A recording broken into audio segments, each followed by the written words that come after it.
Bugün Zəngilan sakinləri üçün çok güzel əlamətlər bir gündür. Uzun fasilədən sonra siz doğma vətənə Zəngilan şəhərinə qayıdırsınız. Bu münasibətlə sizi ürəkdən təbrik edirəm. Bugün Ulu Öndər Heydər Əliyevin doğum günüdür və bizim görüşümüzün məhz bu gündə keçirilməsi təbii ki, rəmzi məna daşıyır. Ulu Öndər Heydər Əliyevin ən böyük arzusu doğma torpaqlarımızın işğaldan azad olunması idi. Biz onun davamçıları, onun vəsiyyətini yerinə yetirdik və bugün Azərbaycan ərazisində hər qarış torpaq Azərbaycan xalqına məxsusdur. İşğalçıları torpaqlarımızdan qovaraq öz ərazi bütövlüyümüzü və suverenliyimizi bərpa etdik. Ulu Öndər Heydər Əliyevin Azərbaycan tarixində rolu danılmazdır. Onun fəaliyyəti nəticəsində Azərbaycan ağır günlərdə öz müstəqilliyini qoruya bilmişdir. Bildiyiniz kimi yaşlı nəsil o illəri yaxşı xatırlayır. 93-cü ildə bizim nəinki ərazi bütövlüyümüz, müstəqilliyimiz təhlükə altındaydı. Və o vaxt ölkəmizə rəhbərlik etmiş şəxslər ölkəmizi fəlakətə aparırdılar. Həm torpaqlarımızın işğal altına düşməsi, Şuşa, Laçın, Kəlbəcərin erməni işğalına məruz qalması, daxili çəkişmələr, özbaşınalıq, anarxiya və o vaxtki hakimiyyətin təxribatçı və xəyanətkar fəaliyyəti nəticəsində vətəndaş müharibəsinin başlanması, gənc müstəqil dövlətimiz olan Azərbaycan faktiki olaraq parçalanma ərəfəsində idi. Və o vaxt əgər Heydər Əliyev xalqın tələbi ilə hakimiyyətə gəlməsəydi, xalqımızın, dövlətimizin taliyi çox ağır ola bilərdi. Məhz onun fəaliyyəti nəticəsində bütün mənfi meyllərə son qoyuldu, vətəndaş müharibəsinə son qoyuldu, hakimiyyətsizlik, özbaşınalıq kimi hallara son qoyuldu. Ölkəmizdə sabitlik yaradıldı, inkişafa başlamışdıq və yavaş-yavaş ordu quruculuğu da artıq getməyə başlamışdı. Onun Azərbaycana gəlməsindən əvvəl faktiki olaraq nizami ordumuz yox idi və Birinci Qarabağ müharibəsindəki məğlubiyyətimiz məhz buna görə idi. O vaxt ordumuza rəhbərlik edən şəxslər nəinki hərbi peşə nədir onu bilmirdilər. Hətta onların xəyanətkar fəaliyyəti nəticəsində torpaqlarımız işğal altına düşmüşdür. Şuşa əldən gedərsə başıma güllə çaxaram deyən o namərd xain bugün də orada-burada sülənir. Amma o vaxt dərdimiz ondaydı ki, onun kimi adamlar Azərbaycanın əsas vəzifələrini zəbt etmişlər. Heç bir bilik, bacarığı, iş təcrübəsi olmayan, küçədən keçən insanlar birinci, ikinci, üçüncü, dördüncü şəxs təyin olunmuşlar. Ordumuz faktiki olaraq quldurların əlindəydi. Bütün bu mənfi meyllərin qabağını almaq, o cümlədən o vaxt müxtəlif qanunsuz silahlı birləşmələri yerinə oturtmaq üçün güclü siyasi iradə lazım idi və xalqın dəstəyi lazım idi. Hər ikisi də var idi. Ulu Öndərin Azərbaycan tarixində həlledici rolu bizim yaddaşımızdan heç vaxt silinməyəcək və onun siyasətini davam etdirərək bugün bax, biz buradayıq, Zəngilandayıq. Düşməni torpaqlarımızdan qovduq, ərazi bütövlüyümüzü bərpa etdik o vaxta qədər güclü iqtisadiyyat qurduq, güclü ordu qurduq, cəmiyyətdə vətənpərvərlik meyllərini gücləndirdik və faktiki olaraq Azərbaycanı beynəlxalq təcriddən də çıxara bilmişdik. Və 2-ci Qarabağ müharibəsi zamanı nə qədər bizə təzyiqlər olsa da, onların heç biri nəticə vermədi. Halbuki bizi dayandırmaq istəyənlərin sayı kifayət qədər çox idi. Birinci o vaxt ATƏT-in Minsk qrupuna rəhbərlik edən həmsədrlər, o ölkələr, hərəsi öz səbəbinə görə bizi dayandırmaq istəyirdi. Və 44 gün ərzində dəfələrlə bizə təzyiqlər göstərilirdi. O ölkələr də sıradan olan ölkələr deyil. Onlar nüvə dövlətləridir. Onlar BMT Təhlükəsizlik Şurasının daimi üzvləridir. Görün kimlərlə biz üz-üzə qalmışdıq. Və hər biri bu işğalı əbədi etmək, bundan bir alət kimi istifadə etmək və nəticə etibarilə Azərbaycan xalqına rahat nəfəs alma imkanı verməmək üçün dəridən qabıqdan çıxırdı. Təkcə onlar deyil, başqa ölkələr də bizim qələbəmizi istəmirdilər. Bunların qabağında güclü iradə göstərmək, bunların qabağında demək ki, öldü var, döndü yoxdur. Biz yolumuzdan dönməyəcəyik, əlbəttə ki, böyük iradə tələb edirdi və yenə də 93-cü ildəki kimi xalqın dəstəyi lazım idi. O dəstək var idi və bütün xalqımız bir yumruq kimi birləşmişdir. O mənə güc verirdi və işin sonuna qədər, Şuşanın azad olunmasına qədər biz dayanmaq fikrində deyildik. Və təbii ki, o vaxt müharibənin davam etdirilməsi məqsədə uyğun deyildi və sonraki hadisələr bunu əyani şəkildə göstərdi. Şuşanın işğaldan azad olunması ilə faktiki olaraq Ermənistan ordusunun beli qırılmışdır. Ermənistan silahlı qüvvələri faktiki olaraq mühasirədə qalmışdır və o vaxt müharibənin dayandırılması bizə imkan verdi ki, qan tökülmədən Kəlbəcər, Laçın, Ağdam rayonlarını biz siyasi yollarla, faktiki olaraq ultimatum yolu ilə qaytara bilək. Və ultimatum da ondan ibarət idi ki, əgər Ermənistan qısa müddət ərzində, faktiki olaraq bir ay, ondan da az müddət ərzində bu torpaqlardan çıxmasa, Qarabağda qalmış bütün erməni silahlı qüvvələri məhv ediləcək. Və əmr də verilmişdi və 15 minlik erməni silahlı qüvvələrinin kontingenti məhv olunacaqdı.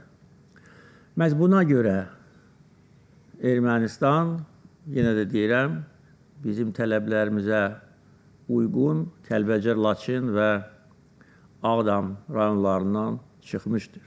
Burada heç bir başqa amil yox idi. Heç bir kənar qüvvə onlara təzyiq eləmirdi. Ancaq bizim sərt mövqeyimiz və nəzarətdən kənarda qalan hissədə gec-tez bizə qayıtmalı idi. Amma o tez oldu, nəinki gec.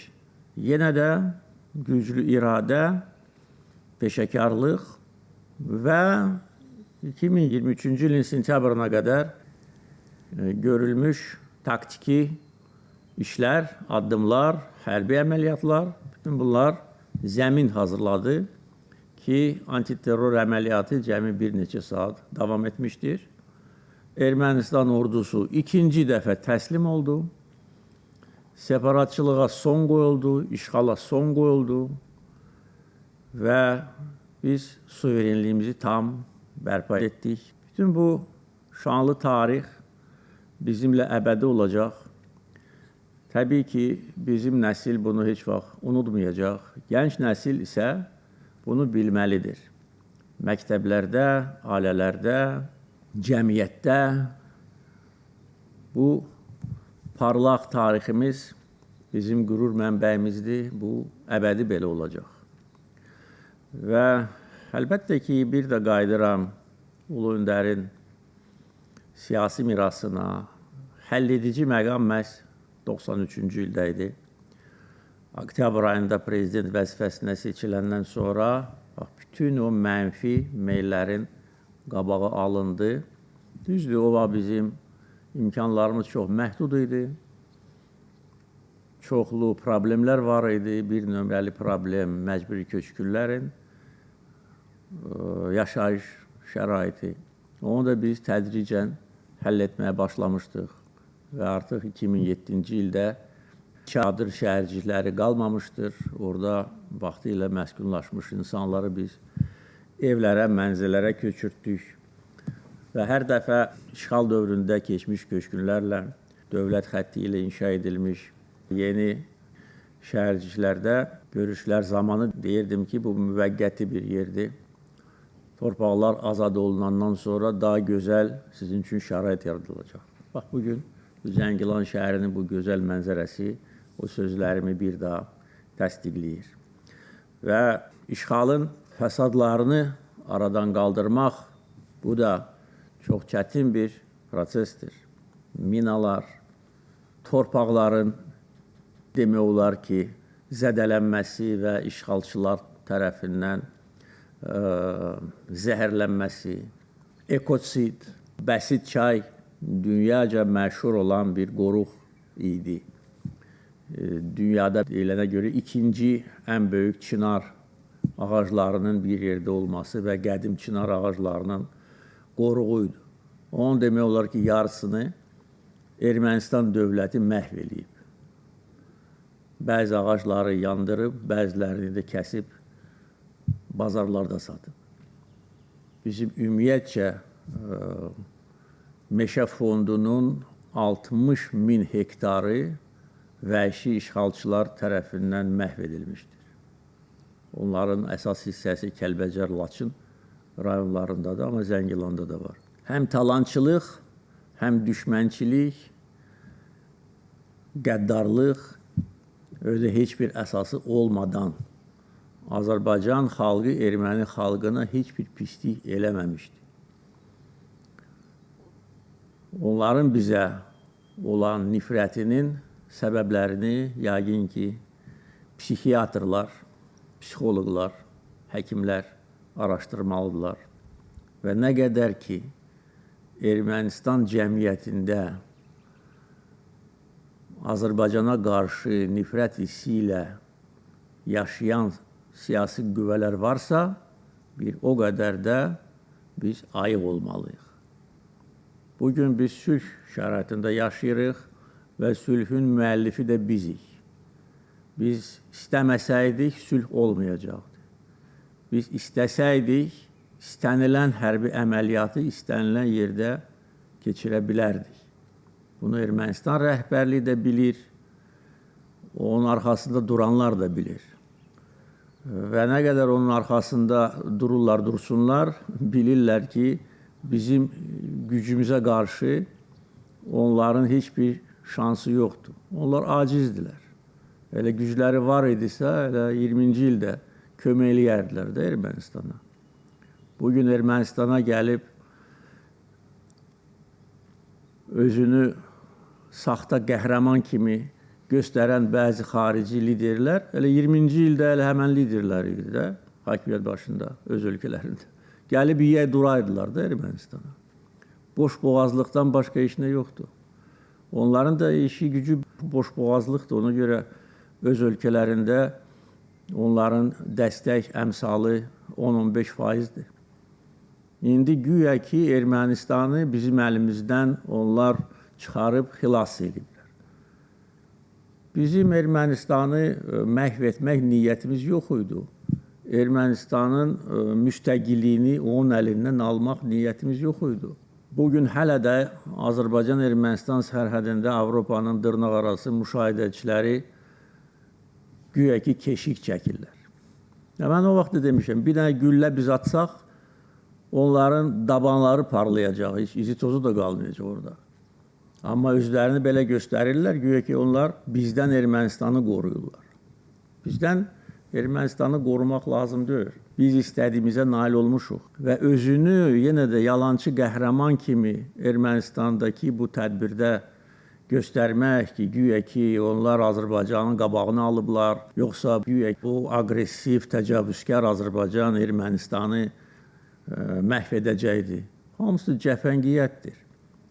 Bizim belə niyyətimiz olmayıb və yoxdur və olmayacaq əgər bizə qarşı yenidən təhribat törədilməsə. Ancaq biz bilirik ki, Ermənistanın siyasi müstəvisində Azərbaycan xalqına, dövlətinə nifrətlə yaşayan kifayət qədər dairələr var. Və onlar hakimiyyətə gəlsə, bax, o zaman Ermənistan xalqının başı dərddə olacaq. Bizə məxsus olan torpaqlarımızı işğalçılardan qan tökərək azad etdik. Allah bütün şəhidlərimizə rəhmət eləsin. Bütün bizim hərbiçilərimiz, qəhrəman döyüşçülərimiz ən yüksək qiymətə layiqdir. Biz həm döyüş meydanında, həm siyasi müstəvidə, həm iradə, peşəkarlıq və yüksək mənəvi keyfiyyətlər, ləyaqət göstərmişik. Və məhz buna görə bugün Azərbaycana əvvəlki dövrdə olan hörmət bəlkə də 1-ə 10 artdı. Və bugün hər şey göz qabağındadır.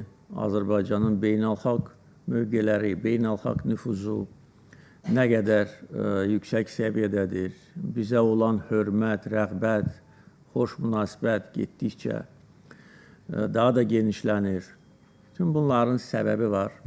Əlbəttə ki, bizim ləyaqətli siyasətimiz, sözlə əməl arasındakı birlik və təbii ki, bizim hərbi qələbəmiz. Mən bunu dəfələrlə demişəm, bunu indi hər kəs görə bilir. Təkcə bunu görmək üçün tarixçi olmaq lazım deyil. Bizim qədər tam mütləq bir mənalı qələbə qısa müddət ərzində qazanan ikinci ölkə olmamışdır.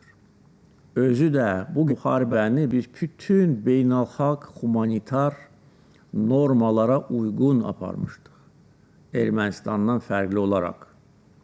Onlar bizim şəhər kəndlərimizi İskender M, SKAD və digər balistik uzaq mənzili raketlərlə vururdular. Mülki əhaliyə qarşı müharibə aparırdılar, həm 1-ci Qarabağ müharibəsində, həm 2-ci Qarabağ müharibəsində. Biz isə bir dənə də ermənilərə mənsub olan mülki obyekti dağıtmamışdıq. Onlar Xocalı soyqırımını törətdilər. Biz isə onlar Qarabağdan Ermənistana gedəndə yolda polislər düzmüşdük ki, onlara çörək su verək. Bax, fərq budur. Mən indi dərinə getmək istəmirəm. Hər bir xalqda yaxşı və pis nümayəndələr var. Amma bütövlükdə götürəndə budur fərq. Və Zəngilanı yerlə yeksan edən təkcə Ermənistan rəhbərləri deyildi. Təkcə Qarabağ separatçıları deyildi. Kütləvi sürətdə bütün onların demək olar ki, əhalisi gəlib talançılıqla məşğul idi. Və hətta deyirlər ki, gedirik talana. Yəni, bunlarda bir qayda idi, bu normal bir davranış idi. Yəni, vəhşilik normal bir davranış idi. Kim nə qədər çox daş uğradı, kim nə qədər çərçivə çıxartdı, kim nə qədər dam örtüyü çıxartdı. Sonra aparırdılar, satırdılar İran bazarlarında, həm Ermənistan bazarlarında. Bax, fərq budur. Biz bunu edə bilərik. Bizim insanlarımız heç ağlına gəlməz belə. Ona görə bilirsiniz, yenə də deyirəm, bizə olan bugün dünyada hörmətin bir çox səbəbləri var. Həm qalib xalq kimi, həm müharibə qanunlarına uyğun aparan xalq kimi, həm humanitar qaydalara riayət edən xalq kimi və qurub yaradan xalq kimi. Yaxşı da bu 30 il bu Zəngilan bunların əlində idi. Daş da qoyardılar da, əgər bu bunların torpağıdırsa. O Zəngilanın o dağılmış məscidini biz konservasiya eləmişik.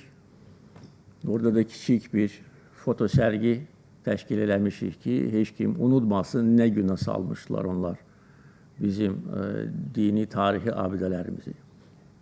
Bu onların idisə tikib qurardılar da. Cəmi 5 il keçib. Tək Zəngilan yox, görün, hər yerdə quruculuq işləri, yollar, körpülər, elektrik stansiyaları, su anbarları, köçkünlər üçün evlər, məktəblər, sahiblər belə eləyər. Talançı, işğalçı gələr, sökər, dağıdar. Amma nə qədər söksələr də yenə də bizim iradəmizi qıra bilmədilər. Biz qayıtmalıydıq və qayıtmışıq bu torpaqların sahibləri kimi. İndi də qurub yaradırıq. O cümlədən Zəngilan rayonunda bu şəhərdə birinci yaşayış məhəlləsidir. Elə ikinci, üçüncü olacaq. Bu layihələrin bəziləri təsdiqləndi, bəziləri indi təsdiqlənəcək, inşaat gedəcək. Zəngilanda, bax dediyim, ermənilər tərəfindən o dağıdılmış məscidin yanında gözəl, bəlkə də ölkəmizin ən gözəl məscidlərindən biri olan Zəngilan məscidini inşa etdik. Zəngilanda əslində birinci yaşayış məntəqəsi qurulmuşdur Ağalı kəndində. Bu da demək olar ki, Zəngilana xüsusi münasibətin əlaməti idi. İndi onun yanında Məmməd Bəyli kəndi salınıbdır. Şəhər genişlənəcək. Zəngilanda hava limanı fəaliyyət göstərir. Konqres mərkəzi, yenə də azad edilmiş ərazilərdə birinci kənd təsərrüfatı müəssisəsi Dost Aqropark Zəngilanda yaradılmışdır və mənə verilən məlumata görə artıq o öz hədəfinə çatır. Çünki hədəfi 10.000 baş cins malqara idi. Bu hədəfə artıq yaxındır və 6.000-ə yaxın hektar torpaq da orada da işlər gedir. Zəngilan nəqliyyat dəhlizinin üzərində yerləşir və biz Zəngilanı nəinki Azərbaycanın, bölgənin nəqliyyat mərkəzlərindən birinə çevirəcəyik. Dəmir yolu inşa edilir. Yaxın gələcəkdə, bəlkə də bir il yarım bundan sonra Bakıdan Zəngilana dəmir yolu ilə gəlmək mümkün olacaq. Necə ki, bugün Ağdama dəmir yolu ilə gedirlər. Gələn il Xankəndiyə dəmir yolu ilə gedəcəklər. Bu dəmir yolu davam edəcək. Zəngəzur dəhlizi ilə Naxçıvanı birləşdirəcək. Faktiki olaraq buradan Naxçıvana bir 30 dəqiqəlik bir yol olacaq və biz ölkəmizin ayrılmaz hissəsi olan Naxçıvanı o coğrafi bağlantı ilə ölkəmizin əsas hissəsi ilə birləşdirəcəyik. Eyni zamanda İran sərhədində körpü demək olar ki, tikilib bizim təşəbbüsümüzlə və indi sərhəd gömrük infrastrukturu, binalar tikilir. Yəqin ki, bir neçə aydan sonra o da açılışa hazır olacaq və bu beynəlxalq nəqliyyat dəhlizi olacaq. Və buradan keçən həm dəmir yolları, həm avtomobil yolları böyük xeyir gətirəcək. Çünki ora xidmət edən insanlar işlə təmin olunacaqlar və Zəngilanın və bütövlükdə Azərbaycanın iqtisadiyyatına bunun çox böyük töhfəsi olacaq. Ermənistanla burada sərhəd açılandan sonra, Zəngəzur dəhlizi açılandan sonra Zəngilan faktiki olaraq ölkəmizin yeganə rayonu olacaq ki, bunun iki qonşu ölkə ilə sərhəd keçid məntəqəsi olacaq. Və görün nə qədər bunun böyük əhəmiyyəti var. Çünki bu həm şərq-qərb dəhlizidir, Naxçıvandan Türkiyəyə, sonra Avropaya uzanan yoldur. Həm şimal-cənub dəhlizidir, Zəngilandan Ağbənd üzərindən İran və Fars körfəzinə, buradan Naxçıvana keçməklə Culfaya, yenə də Fars körfəzinə. Bu beynəlxalq bir mərkəz olacaq. Əvəz olunmaz mərkəz olacaq. Biz bunu belə görürük və belə də olacaq. Çünki bugünə qədər bütün planlarımız gerçəkləşdi və azad edilmiş torpaqlarda görülən işlərlə bağlı biz həm tələsirdik, həm də hər şeyi düzgün etməyə çalışırdıq, planlı şəkildə. Strategiya əsasında ki, hər şey düzəməlli olsun, həm insanların yaşayışı üçün, məşğulluğu üçün, təhsili üçün, eyni zamanda ölkə iqtisadiyyatı üçün. İndi Zəngilan rayonunda 5 il ərzində 42 meqavatlıq su elektrik stansiyaları tikilmişdir. İsrail vaxtında bu yox idi. İndi bu Zəngilanı belə müstəqil şəkildə tam enerji ilə təmin edə biləcək. Burada 200 min əhali yaşasa belə. Amma bütövlükdə biz artıq sudan 300 meqavatdan çox enerji götürürük. İndi günəşdən də götürəcəyik 1-2 il ərzində, ondan da çox. Bütün bunlar yəni, ölkənin gücüdür. Və yenə də deyirəm, hər şey planlı şəkildə aparılır. Biz çalışırıq ki, tezliklə keçmiş köçkünləri öz doğma vətənlərinə qaytaraq, amma eyni zamanda hər şey elə qurulmalıdır ki, azad edilmiş ərazilər nəinki Azərbaycanda, dünyada nümunəvi olsun və bu da olacaq. Sizi bir daha təbrik edirəm. Sizə can sağlığı. Möhtərəm cənab prezident, bugünkü gün qeyd etdiyiniz kimi əlamətlər bir günə təsadüf edilir, əlamətlər bir gündə keçirilir. Xalqımızın ümumilli lideri, ulu öndərimiz Heydər Əliyevin anadan olduğu gündür. Ulu öndərimizin Azərbaycan xalqı, Azərbaycan dövləti qarşısında xidmətləri misilsizdir, əvəz olunmazdır. Onun ən böyük arzularından biri işğal olmuş torpaqların azad olunması, sakinlərin öz ata-baba yurtlarına qaytarılması idi. Sizin uğurlu siyasətiniz və Ali Baş Komandanlığı sayəsində Ulu Öndərin arzuları yerinə yetirildi. Bugün onun ruhu şaddır. Biz bugün bura ruh yüksəkliyi ilə, fərəhlə, sevinclə qayıdırıq. Bu sevinci bizə bəxş etdiyinizə görə sizə minnətdarıq. Tanrıdan sizə can sağlığı arzulayırıq. Tanrı sizi qorusun.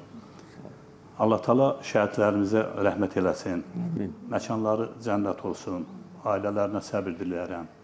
Qazilərimizə, müharibədə iştirak edən bütün oğullarımıza can sağlığı arzulayıram.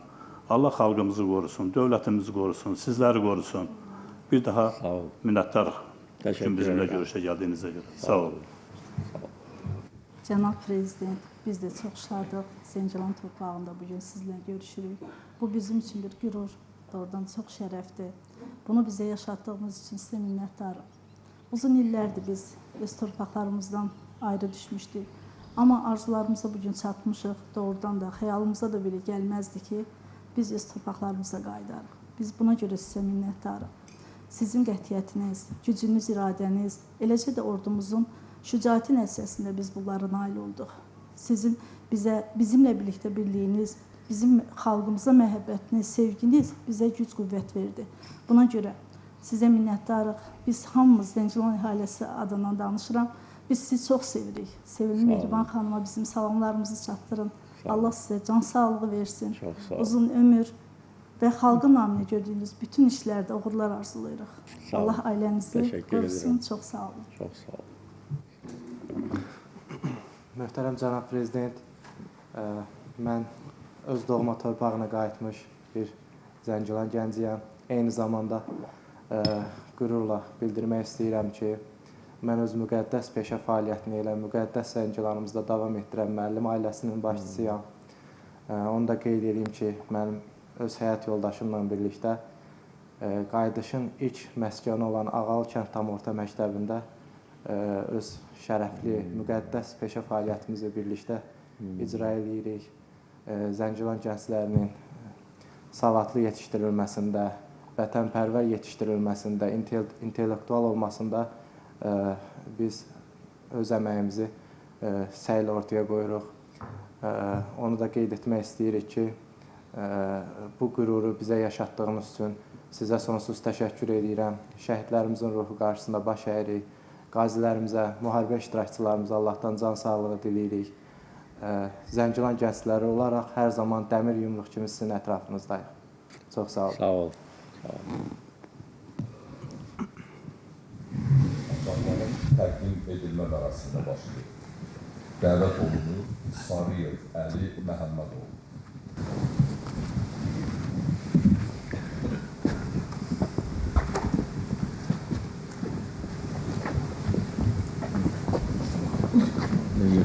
Sağ ol. Minnətdarım. Şəhid olsun. Türk gülücü. Türk Gümrük'ten. Harda şəhid oldu. Hocavat'ta. Hocam. Allah rahmet eylesin. Oktyabır'ın inmesi şöyle. Allah rahmet eylesin. Siz inşallah zamanla ne kadar borcu ne de onların tarafı. Çok Allah sağ ol. rahmet eylesin. Minnettarım. Sağ ol. Bunların Buyurun. Hayır. gücülü sarılmam. 8 bin yaşı danışabildim. Gücülü sarılmam. Ben sağ ol. Sağ ol. Minnettarım. Sağ ol. Çok sağ ol. Sağ ol. Yola sağ ol.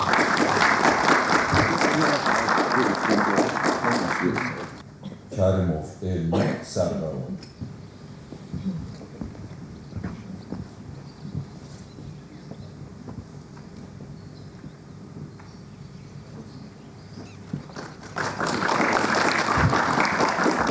Teymurova Saadət Eldar qızı. Təbrik ederim.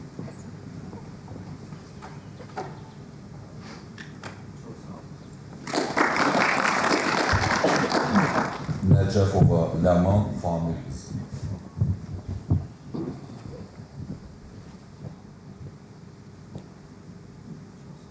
Təbrik ederim. Məmmədova Həqiqət Mürvət qızı. Təbrik ederim.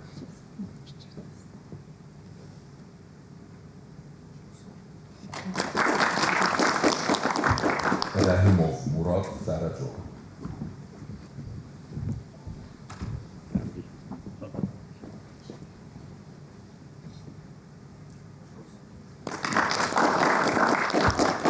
Cəfər Uluyev İmaməli Hüsüoğlu. Təbrik ederim. Çok sağ olun. Minnettarım.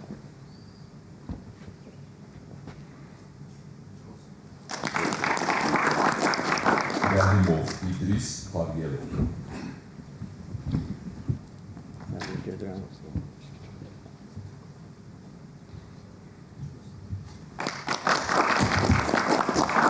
Heydərova Bənövşə Yusif qızı.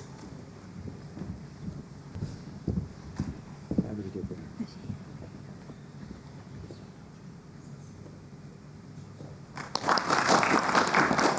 Cəfərli Cəfər Şahidov. Təbrik ederim. Sağ olun. Sen ağılda yaşıyorsun. Bəli, bəli. İndi bura köçürsən. Bəli. Çox sevinirəm. Balakişiyeva Səliyə Zakir qızı. Təbrik ederim.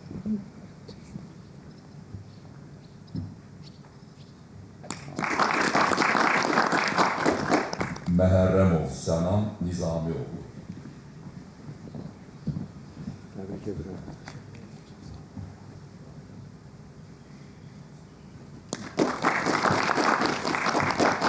Bağırova Raya Qurban qızı. Təbrik ederim.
Nurxanov Nabullah Orucov. Təbrik edirəm.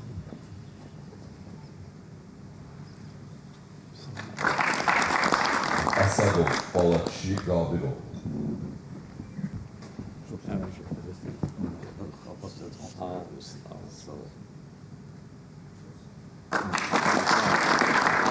Və Nəbiyev Elvin Əliyevov. Təbrik edirəm.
Burada hələ xəstəxana yoxdur. Modul xəstəxana. Modul, orada işləyəcək. Göstərilir. 3 ildir fəaliyyət Orada işləyir. göstərir. Çox yaxşı. Onlar ikimiz də bitəcək. Evet. Siz de həkimsiniz. Həqiqətsiniz. Bəli. Çox oxşuyursunuz. Bacısı. Yox.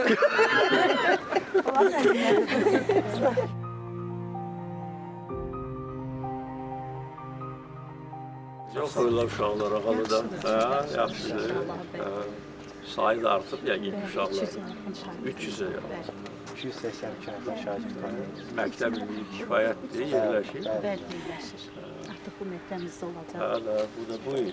Bu il. İnşallah Növbətlərdən sentyabrda. elə biz də həyat yoldaşımla yəqin ki, bu məktəbdə Burada. hədis eləyəcəyik inşallah. Çox yaxşı.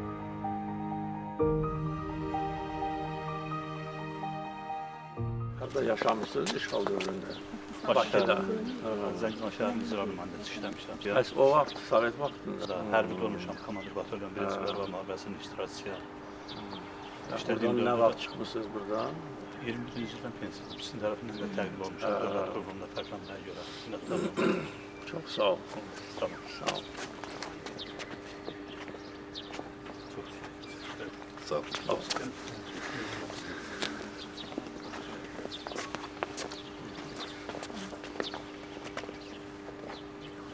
Siz harada işləmişsiniz Sovet vaxtında?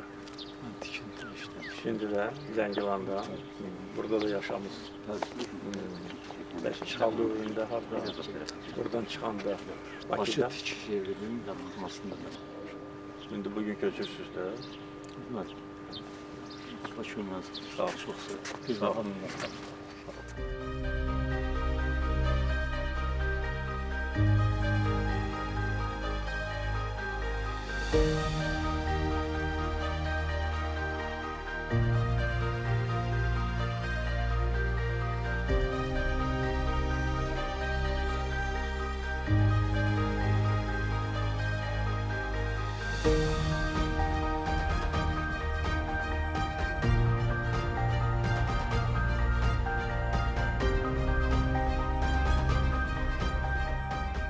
Siz də burada yaşamısınız da, Sovet vaxtında, şəhərdə. Kətdə Kənddə. yaşamışım. Bəs sonra Xırdalanda yaşamışım. Xırdalanda, bu 30 il Xırdalanda. Bəli, Xırdalanda yaşamışıq. Orada şərait necə idi? İşte yaxşı. Hazır 3 ildə burada çalışırım. Burada çalışır. Yaşılaşma idarəsində işləyirəm. 3 il.